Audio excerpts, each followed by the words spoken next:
क्या तुम्हें कभी ऐसा लगता है कि तुम्हारे इमोशंस तुम्हारे कंट्रोल के बाहर है? जैसे दुनिया में जो भी हो रहा है वो तुम्हारे कंट्रोल में नहीं है। ये चीज भी तुम डिसाइड नहीं कर पाते हो कि तुम कैसा फील करोगे। अगर तुम्हें सच में स्ट्रांग बनना है तो एक चीज समझ लो, तुम अपने दिमाग को कंट्रोल कर सकते हो, ना कि इस दुनिया को। जब तुम ये समझ जाओगे तो लाइफ के चाओस को हैंडल करना ईजी हो जाएगा। जरा सोचो, नारुतो को ही ले लो।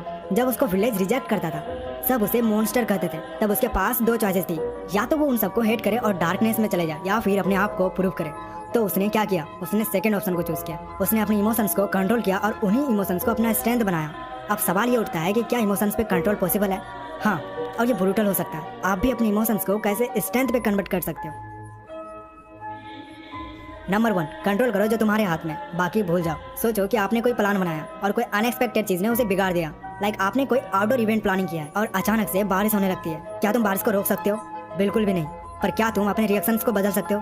100% आप अपने रिएक्शंस को बदल सकते हो। तुम चिल्ला सकते हो, मूड खराब कर सकते हो, या फिर चिल मार के अपने प्लान को चेंज कर सकते हो। अब यहाँ पे वन पीस के लूफी को देख सकते हो। उसका सपना है पायरेट किंग बनना, पर क्या उसने कभी इस बात पर टेंशन लिया कि दुनिया क्या कर रही है? नहीं, वो बस अपना बेस्ट देता रहा और जो उसके कंट्रोल में है उस पर फोकस करता रहा। जब भी कोई प्रॉब्लम आए तो खुद से एक सिंपल सवाल पूछो, क्या मैं इसे कंट्रोल कर सकता हूँ? अगर जवाब नहीं है तो बस एक्सेप्ट करो और आगे बढ़ो। लाइफ तभी इजी लगेगी जब तुम उन चीजों के पीछे अपना टाइम वेस्ट करना बंद करो जो तुम्हारे हाथ में नहीं है। नंबर 2, रिएक्ट करने से पहले पॉज लो। आजकल सब कुछ फास्ट है, मैसेज का तुरंत रिप्लाई चाहिए, कमेंट्स का जवाब चाहिए, हर बात पे रिएक्शन चाहिए। पर सच बताऊं तो तेजी से रिएक्ट करना अक्सर रिग्रेट लाता है। लाइक मान लो किसी ने तुम्हें ऐसा मैसेज भेजा जो तुम्हें गुस्सा दिला दे, तुम्हारा पहला इंस्टिंक्ट होगा कि तुरंत जवाब दो।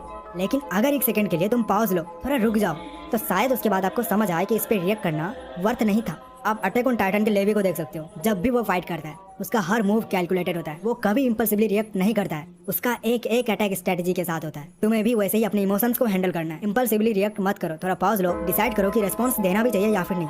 नंबर 3, डिस्पेशन प्रैक्टिस करो। कभी ऐसा फील होता है कि एक सेकंड खुश हो और दूसरे सेकंड ही फ्रस्ट्रेशन आ जाए। ऑब्वियसली ये सबके साथ होता होगा, ये नॉर्मल है, ये सबके साथ होता है। पर अगर तुम अपने इमोशंस के पीछे फंस गए तो डिसीजन मेकिंग स्किल्स आपकी बिल्कुल तबाह हो सकती है। इसमें सबसे बेस्ट एग्जांपल इताची उचिहा का होगा। उसके इमोशंस क्या कह रहे थे कि वो अपने कलन के साथ रहे, पर उसने लॉजिकली और बिगर पिक्चर देखा कि क्या सही हो सकता है, क्या गलत हो सकता है, और एक टफ डिसीजन लिया। डिस्पेशन का मतलब ये नहीं कि तुम्हें कोई फर्क नहीं पड़ना चाहिए। इसका मतलब है कि तुम इमोशंस को समझो पर उसका गुलाम मत बनो। सोचो कि तुम एक मूवी देख रहे हो और तुम इमोशंस फील कर रहे हो, पर तुम्हें डीप डाउन पता है कि यह सिर्फ एक कहानी है।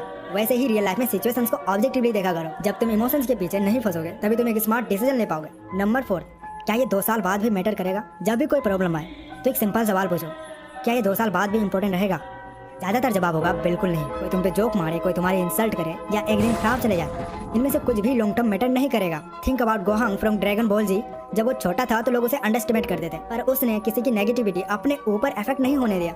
उसने अपने फ्यूचर पे फोकस किया। जब टाइम आई उसने अपना पोटेंशियल भी दिखाया कि वो क्या कर सकता था। तुम्हें भी वैसे ही सोचना है। नंबर 5, हर चैलेंज एक नया मौका है। लाइफ ऑब्स्टेकल से भरी हुई है। तुम या तो हार सकते हो या फिर उसका यूज करके ग्रो कर सकते हो। आप इजुकी मिडोरिया के एग्जांपल ले सकते हो कि जब उसके पास कोर्ट नहीं था तो वो हर दिन स्ट्रगल करता था, पर उसने इस चैलेंज को एक्सेप्ट किया, ट्रेन किया और 1 for all का सच्चा वर्ती बन गया।